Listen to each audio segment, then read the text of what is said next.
Hi, so let's talk about timers. Now, timers in a PIC microcontroller can be used to create an accurate time base, to measure the pulse length, or to create PWM. Now, a PIC microcontroller has a varying number of timers depending on how big the microcontroller is. You always have the timer 0, which is built into all 8-bit PIC microcontrollers. Now let's have a look at the general implementation of a timer in the PIC microcontrollers. So the timer is clocked by the oscillator clock divided by 4, which is the instruction cycle, or the instruction clock. So it increases the prescaler by 1. Now depending on the prescaler setting, it will, if the prescaler is 1, then it will directly increase the timer registers whenever the oscillator clock increases the prescaler by 1. Now, for example, let's say we had 4 as the prescaler. Then this prescaler would count from 0 up to 3, and once that gets reset, then the timer register gets increased by 1. So this prescaler divides the instruction clock by 1, 2, 4, 8, or 16, depending on the setting. Now, the timer registers are two 8-bit registers. On 8-bit timers, like the timer 0, we will only have the low register, and on 16-bit timers, we will have 2 registers, the timer low and timer high register. These timer registers are increased by 1 depending on the setting of the prescaler. Now, a compare module can be used to create a PWM signal or to measure the pulse length. You can also use the CCP to create any frequency or any frequency of interrupts or time base that you want within certain limits.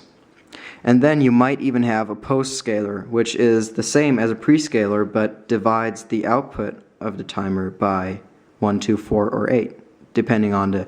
And these prescaler options, they depend on the timer peripheral themselves. So the timer 0 will have a prescaler and a postscaler, but other timers might not have a postscaler or might only have a maximum prescale value of 8.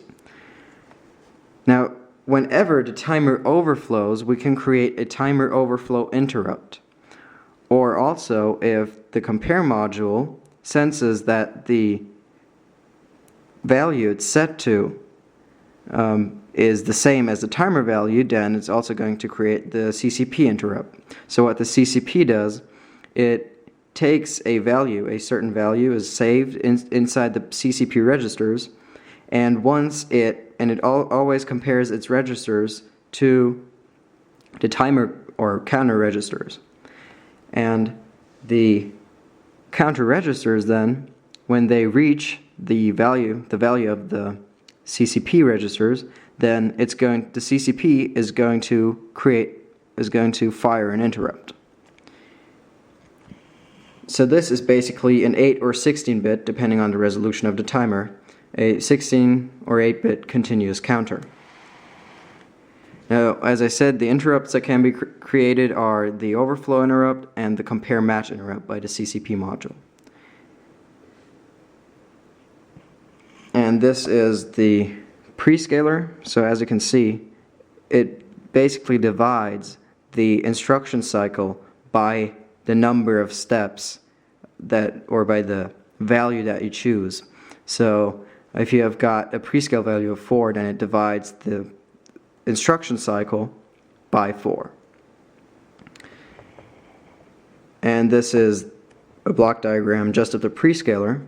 So you got your instruction cycle going in, your prescaler is counting up from 0 to 3, and then it's rolling over and reset, and at the same time increases the timer register by 1.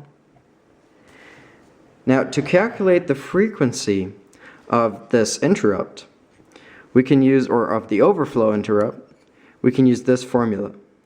So we'll have our oscillator frequency divided by 4 times the prescaler times the resolution of the timer times the postscaler if you have a postscaler.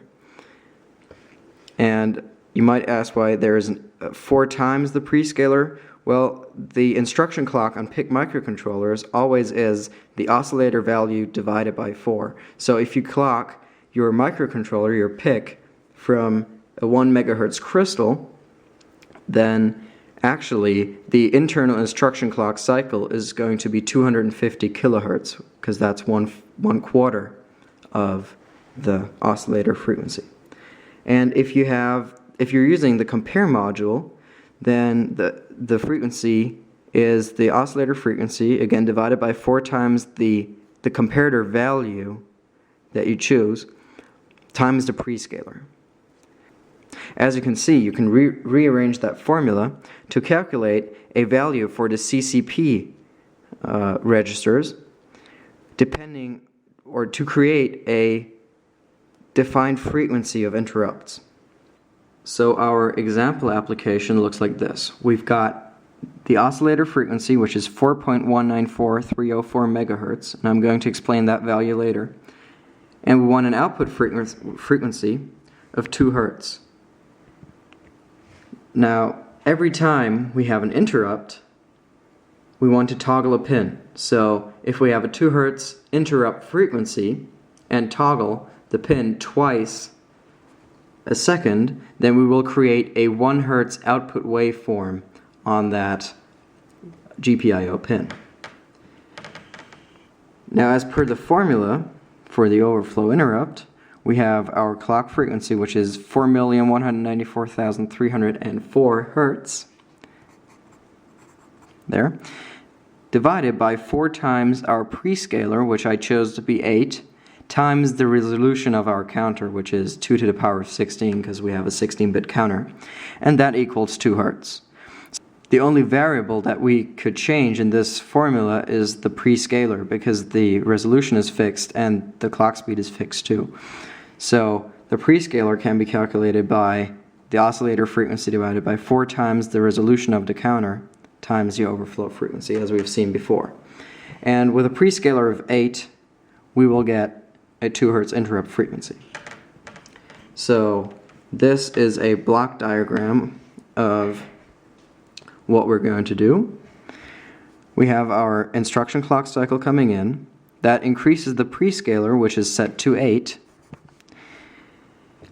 And then the prescaler increases the timer by 1 every 8 instruction clock cycles. And then every time the timer 1 overflows, we want an interrupt to fire, and in that interrupt we toggle a GPIO pin. So this formula, as you can see, is very easily dividable. We can easily calculate an actual prescaler value to get our 2 hertz output. And that is because we are using a crystal oscillator that actually is a power of 2.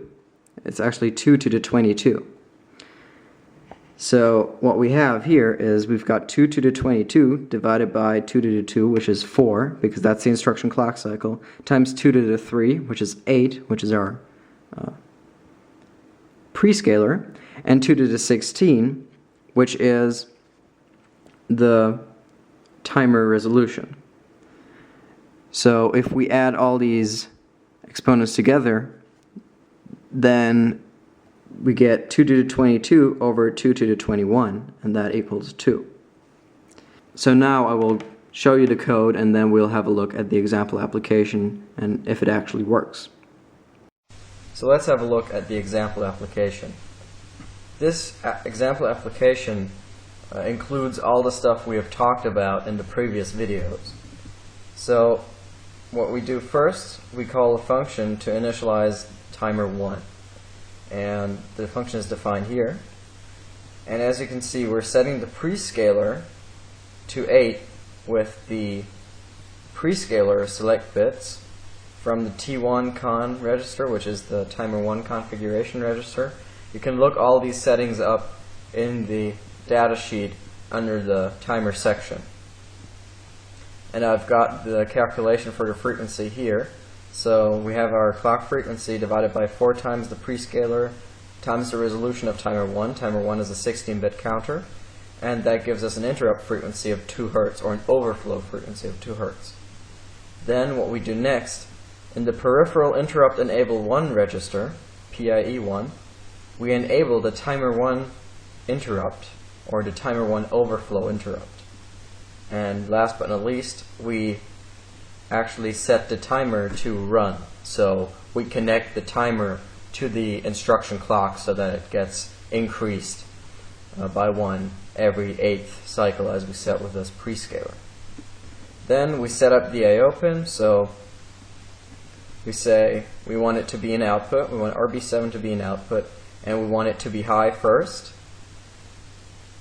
And then we enable the peripheral interrupts, because remember the timer is a peripheral and it's a peripheral interrupt. We actually enabled the interrupt of timer 1 in the peripheral interrupt enable register.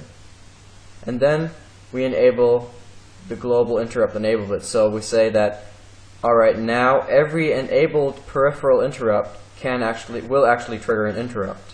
Or now the chip will go into the interrupt vector. So then, as you can see, we don't do anything in the while loop because this program is completely interrupt driven. And this is where we have our interrupt service routine. That's where we define it. So in the XC8 compiler, you can define an interrupt by saying, normal void, as with a function without a return value. And then the keyword interrupt lets the compiler know that this actually is code that is supposed to be put into the interrupt vector. And then a name for the function, I always call it ISR because it stands for interrupt service routine, and you'll often find this abbreviation for interrupt service routine. Now, the keyword interrupt only tells it that all the code in here will send in the interrupt vector, or will be put into the interrupt vector. Now, what it doesn't know is which interrupt is actually fired. So we could have all sorts of interrupts triggering an interrupt, and it goes to the interrupt vector, but we still don't know which interrupt is actually fired. So what we have to do is we have to go and check if our timer 1 has actually triggered an overflow interrupt. So we say if the timer 1 interrupt flag bit in the PIR1 register is equal to 1, then we want to toggle our I/O pin. And what we also have to do is we have to reset the interrupt flag. Most peripherals will require you to reset the interrupt flag at the end of the ISR. Now, if we had another peripheral that would fire an interrupt, we would have to make another if statement here and ask for another, or check for another interrupt flag that might be set. But since we only have the timer 1 interrupt flag that could be set because only timer 1 interrupt is enabled, we pretty much know that it's only going to be the timer 1 interrupt flag.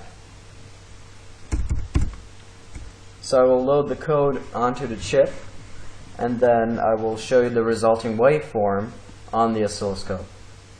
So now I'm probing the pin with the oscilloscope, and we're at 100 milliseconds per division, and you can see that we've got the falling edge right here in the middle, and the rising edge of the signal is just at the edge of the screen here.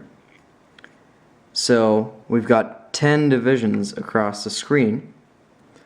At 100 milliseconds per division, that corresponds to 1 second of sweep time. So it takes 1 second from the dot to go from here to here. So in fact, we can say that we get a 1 Hz square wave on that pin, which tells us that our interrupt frequency is the 2 Hz as we have calculated. Thank you for watching, and give this a thumbs up and subscribe to my channel.